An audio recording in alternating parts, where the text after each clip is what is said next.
اللہ من الشیطان الرجیم بسم اللہ الرحمن الرحیم وبہ نستعین وصلی اللہ علی سیدنا محمد وآلہ الطاہرین ولعنۃ اللہ علی اعدائہم اجمعین من الآن الی قیام یوم الدین بسم اللہ الرحمن الرحیم۔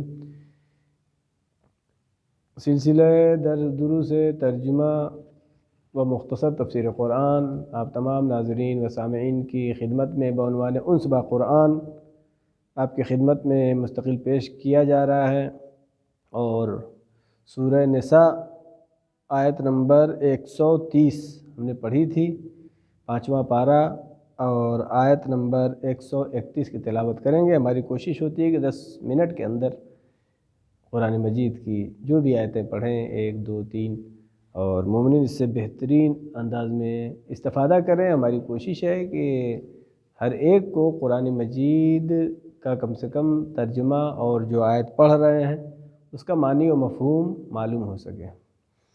اعوذ باللہ من الشیطان الرجیم، بسم اللہ الرحمن الرحیم۔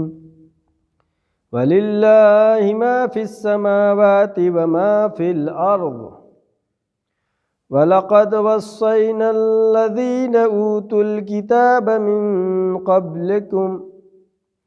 من قبلكم وإياكم أن اتقوا الله وإن تكفروا فإن لله ما في السماوات وما في الأرض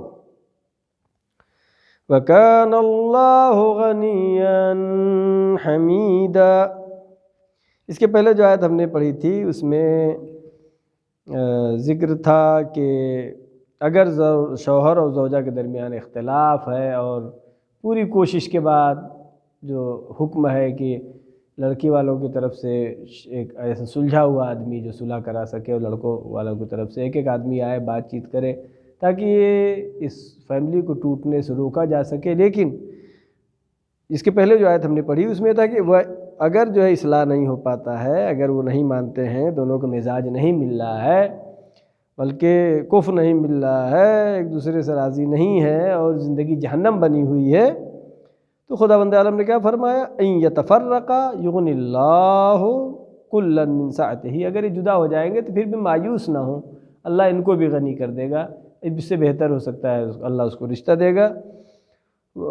وکان اللہ واسعا علیم۔ وللہ ما فی السماوات وما فی الارض، جو کچھ بھی ہے تمام چیزوں پہ حقیقی حکومت، چاہے وہ فی السماوات وما فی الارض، سماوات یعنی آسمانوں، چاہے وہ آسمانوں کی حکومت ہو چاہے زمین کی ہو، سب کچھ اللہ کا ہے، سب اللہ کی قدرت میں ہے۔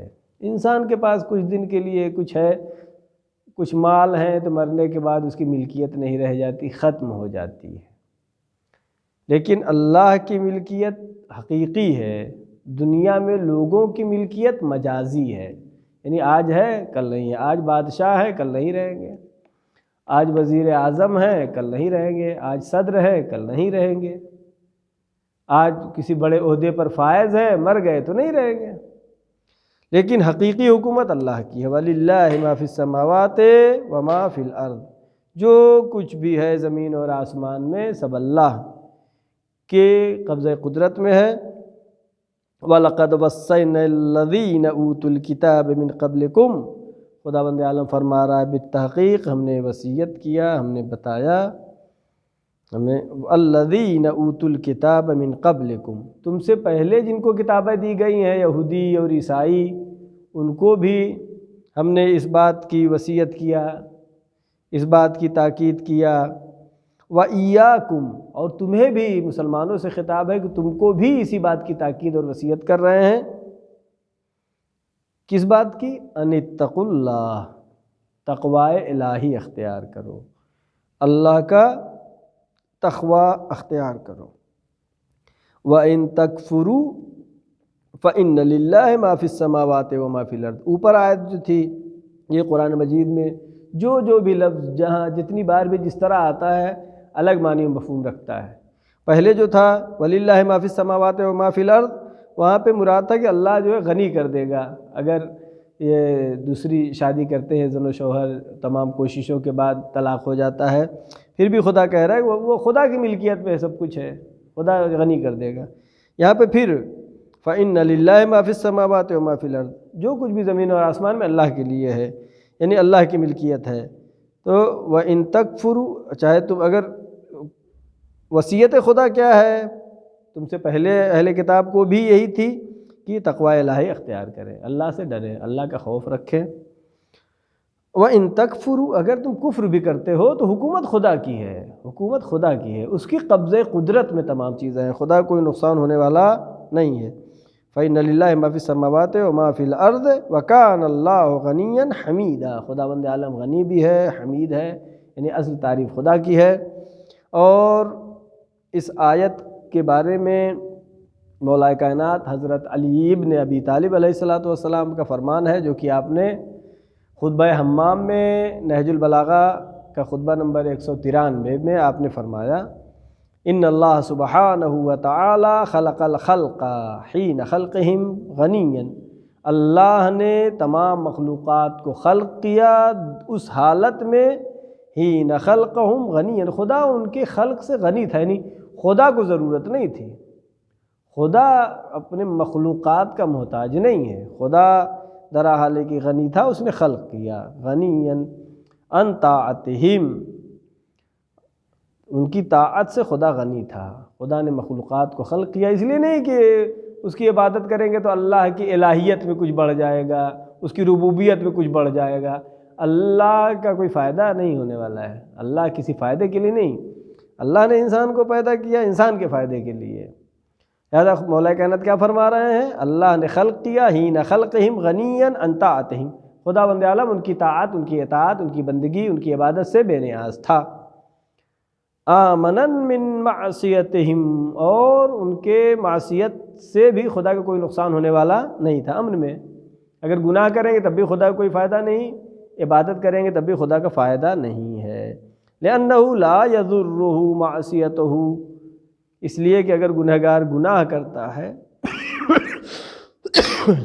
تو اس کی معصیت، اس کا یہ گناہ کوئی نقصان پہنچانے والا نہیں ہے۔ من عصاہ ولا تنفعہ طاعۃ من اطاعہ، اور اگر مطیع اللہ کی اطاعت کرنے والے، اللہ کو ماننے والے، اللہ کے احکام پر عمل کرنے والے اگر اس کی اطاعت بھی کرتے ہیں تو اس خدا کو کوئی فائدہ ہونے والا نہیں۔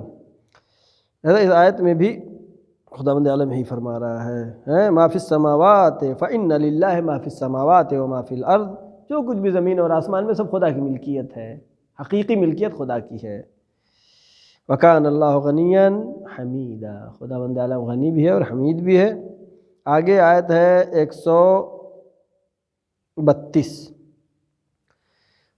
وَلِلَّهِ مَا فِي السَّمَاوَاتِ وَمَا فِي الْأَرْضِ وَكَفَى بِاللَّهِ وَكِيلًا، وَلِلَّهِ مَا فِي السَّمَاوَاتِ وَمَا فِي الْأَرْضِ، جو کچھ بھی زمین آسمان میں، پھر تاکید ہے، زمین اور آسمان میں جو کچھ بھی ہے وہ سب اللہ کی ملکیت ہے۔ وَكَانَ اللَّهُ وَكَفَى بِاللَّهِ وَكِيلًا، اور خدا وند عالم اگر کسی کے پاس ہے، خدا اگر کسی کا محافظ ہے، خدا اگر کسی کو چاہتا ہے تو وہ کافی ہے، اس کو اور کسی چیز کی ضرورت نہیں ہے، اس کو کسی اور چیز کی ضرورت نہیں ہے۔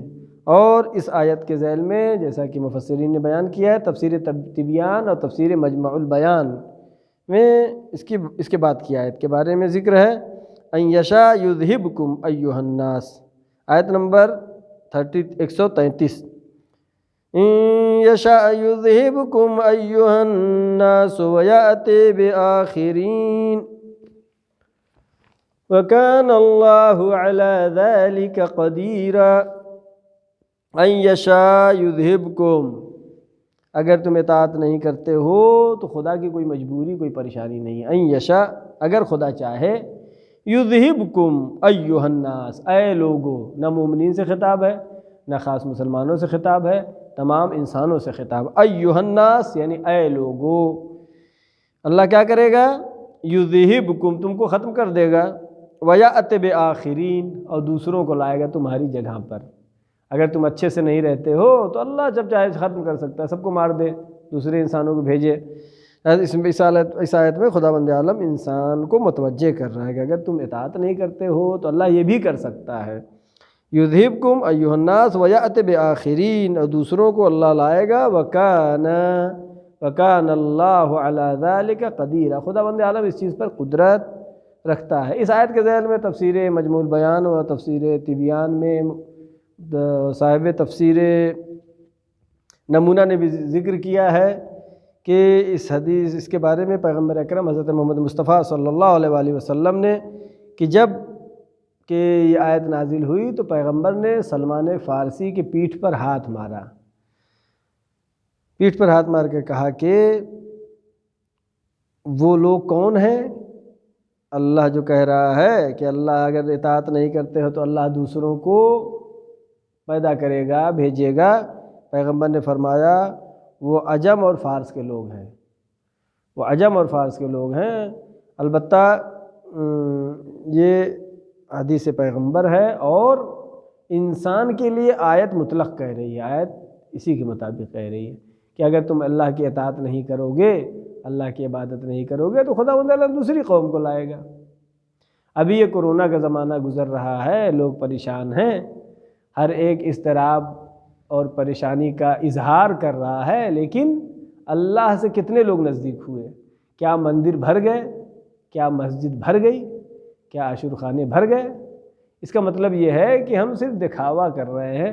حقیقت میں اس مصیبت کو دیکھنے کے بعد بھی، پریشانی کو دیکھنے کے بعد بھی، موت کو سامنے دیکھنے کے بعد بھی کسی کو اللہ یاد نہیں آیا ہے۔ اور خداوند عالم اس آیت میں فرما رہا ہے کہ اگر تم معصیت کرو گے، اطاعت نہیں کرو گے تو خداوند عالم دوسری قوم کو بھیجے گا۔ صدق اللہ العلی العظیم۔ آیت نمبر 132 ہو گیا ہے، 131 32 33 133 ہو گیا ہے۔ آیت نمبر 134 کل ہم پڑھیں گے۔ سورہ حمد 3 سورہ توحید کی تلاوت فرما کر اس کا ثواب تمام مرحومین مومنین مومنات بالاخص اپنے مرحومین کو اصال ثواب کرے۔